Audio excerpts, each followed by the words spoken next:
verdade prevaleceu. Leila Pereira, no Rio de Janeiro, e houve realmente reunião com a cúpula vascaína. A situação da Leila Pereira no Vasco está próxima de acontecer. Os indícios aumentam. E não adianta vagabundo torcer contra. Verdade prevalecer. Assim como a questão do senhor Fernando Diniz. Martelo foi batido nessa tarde, definida a situação do futuro do Fernando Diniz aqui no Vasco da Gama, certo? E a gente também vai falar aí sobre a situação de reforços.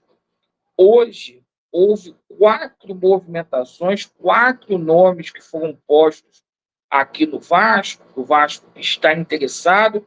Me preocupa o tipo de reforço que o Vasco está indo atrás, se essas notícias realmente tiverem fundamento. E a gente vai falar sobre Vasco da Gama e Fluminense, porque árbitro polêmico escalado para essa partida. Eu peço a você que está descontente com o atual momento com o Vasco da Gama vivencia, para você se inscrever no nosso canal. Perfeito? Vou começar falando aqui sobre Vasco da Gama e Fluminense, jogo que acontece na quinta-feira. Por mais que seja difícil, principalmente para os jogadores dos Gigantes da Colina, o Vasco tem que tentar esquecer o que aconteceu no Campeonato Brasileiro, tá? Tem que virar a página para esse jogo aí. Eu sei que aconteceu muita coisa ontem na Arena MRV, certo? Modificações erradas, escalações erradas, briga no vestiário, clima tenso aí com o Vegete, a suposta vazação de notícias aí do Hugo Moura de vestiário para a imprensa, situação aí também do jogador Vitor Luiz, que debochou, né, riu quando fez o gol contra. Então, muita coisa por detrás disso. Mas o Vasco precisa, gente, se superar, tá? Os caras têm que jogar pela torcida, têm que jogar pela instituição. E a situação é a seguinte, tá? A gente tem 2 informações para poder passar com relação a esse jogo aí.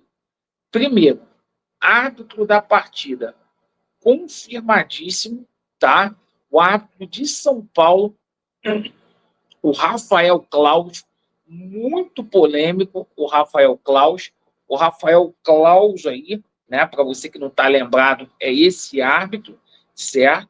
O Rafael Claus que andou, né, metendo a mão no Vasco da Gama aí recentemente, perfeito?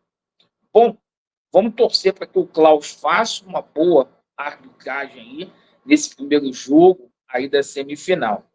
E o martelo foi batido com relação ao Fernando Diniz. Eu disse aqui na parte da manhã que o Fernando Diniz tinha estourado toda a cota dele ontem, certo? E hoje a gente tomou tento sobre a situação do futuro do Fernando Diniz, tá? E o martelo foi batido. A permanência do Fernando Diniz no Vasco da Gama está efetivamente dependendo da passagem dele pelo Fluminense na Copa do Brasil, tá?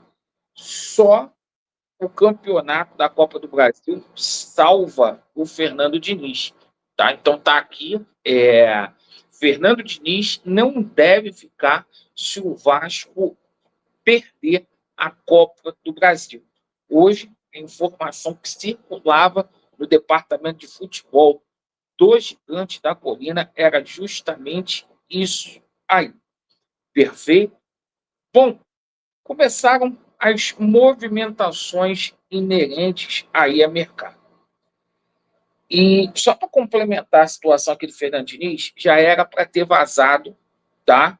O Renato Gaúcho está aí à disposição, seria o treinador mais indicado, já teria feito essa mudança para estar aqui no Vasco da Gama, tá? O Renato aí não veio para o Vasco da Gama porque o Vasco não quis pagar a mesma coisa que paga para o Fernando Diniz no começo do ano. Então, eu optaria pelo Renato. E começou aí a situação inerente à situação de reforços. Eu estou muito preocupado, porque vazaram 4 nomes aí que supostamente o Vasco estaria negociando nesse momento. Perfeito? E eu vou colocar aqui para vocês esses nomes aí. Primeiro nome, que chama muita atenção, Juan Rojas, né? Jogador lá do Necaxa, tá? Eu nem lembrava quem era esse jogador. Diz, né, que o Admar Lopes, né, tem atuação direta na contratação deste jogador. Eu fui ver aqui, de forma para a gente passar o conteúdo para vocês. Eu não sei o que passa pela diretoria e pela comissão técnica do Vasco trazer esse tipo de jogador que verdadeiramente a gente coloca aqui para vocês, cara. Em 20 jogos esse ano, o cara só fez um gol. É um meia, gente. É um meia que não deu nenhuma assistência no ano. O jogador pertence ali ao Monterrey e o Monterrey emprestou para o Necaxa. Irmão, jogador aí que efetivamente não presta para o Monterrey, vai prestar para o Vasco da Gama? E aí segue a situação, porque o Vasco indo atrás de 2 jogadores que foram rebaixados aqui no Campeonato Brasileiro. E a gente, cara, não está aqui para fazer política, para reclamar, mas a gente tomou conhecimento que o Mandaca, tá? E o Gabriel Tagliari, tá? Foram oferecidos aí ao Vasco da Gama. O Vasco estaria interessado nesses jogadores. O Mandaca é aquele mesmo jogador que passou pelo Corinthians, cara, que não deu certo no Corinthians. E saiu do Corinthians escorraçado. E foi parar no Juventude. Amigo, o que não serve para o Corinthians não pode servir para o Vasco. Certo? Não deu certo no Corinthians, vai dar certo aqui no Vasco? Pior, né? O pessoal enchendo a bola do Tagliari. Eu lembro muito bem desse jogador. Esse jogador nunca passou por clube grande nenhum, cara, aqui no Brasil. Certo? No começo do ano, o Tagliari, ele pertenceu ao Juventude, ele chegou a ser emprestado para o Capivariano, lá do interior de São Paulo, o Capivari, lá de São Paulo. Agora o Vasco, porra, tá tentando aí a contratação do. Pô, será se vai melhorar? É muita aposta. A gente vê que o histórico aqui do cara aqui. Então, 2 jogadores que recentemente foram rebaixados. E aí não para por aí. O Vasco, a gente tomou informação hoje também que o Vasco foi atrás aí do jogador, né, Marcos Acunha, jogador aí que pertence ao River Plate da Argentina, certo? Que é um ex-jogador, gente, tem 34 anos de idade, tá? Um dia foi um bom jogador, jogou no Sport Lisboa, certo? Mas hoje já tem 34 anos, o tempo de seleção argentina desse jogador já passou. Aí, vocês acham ruim quando eu falo do Pedro Paulo, quando eu falo do Felipe. A culpa é de quem efetivamente, porra, vai atrás desses caras. Não tem mais condição do Pedro Paulo, do Felipe, estar à frente do departamento de futebol do Vasco. E a notícia do dia é essa aqui, ó, que a verdade prevaleceu, tá? A Leila veio no Rio, eu coloquei um vídeo aqui semana passada falando Leila no Rio, as pessoas me criticaram, falando que eu estou forçando a barra.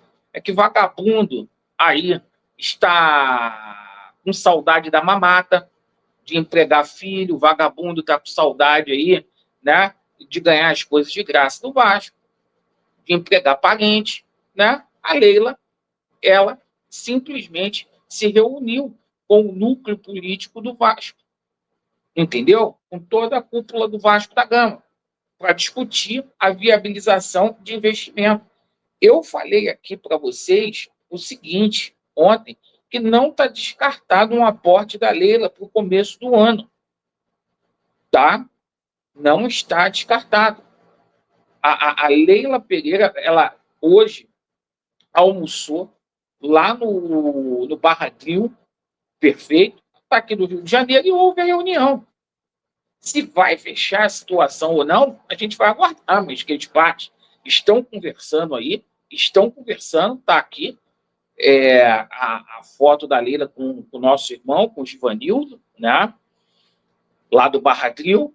Cara, e tá aí, tá tendo reunião, a Leila tá aqui do Rio. As pessoas têm duas opções: ou acompanhar vagabundo e torcer contra o Vasco, gente que não está preocupado com o Vasco, está preocupado aí com ganhar coisas do Vasco, ou, cara, o Vasco sair das mãos aí de Pedro Paulo, desses amarelos aí, que não dá, irmão. Desculpa. Então, que a Leila venha logo mesmo, entendeu? Que invista no Vasco da Gama, porque a situação está difícil. Porque senão é Mandaca, Talhari, Rojas, entendeu? Vai ser jogador assim, cara. A gente vai passar raiva em 2026, tá? Obrigado aí pela sua atenção. Vasco deles e a verdade prevalecerá. Valeu.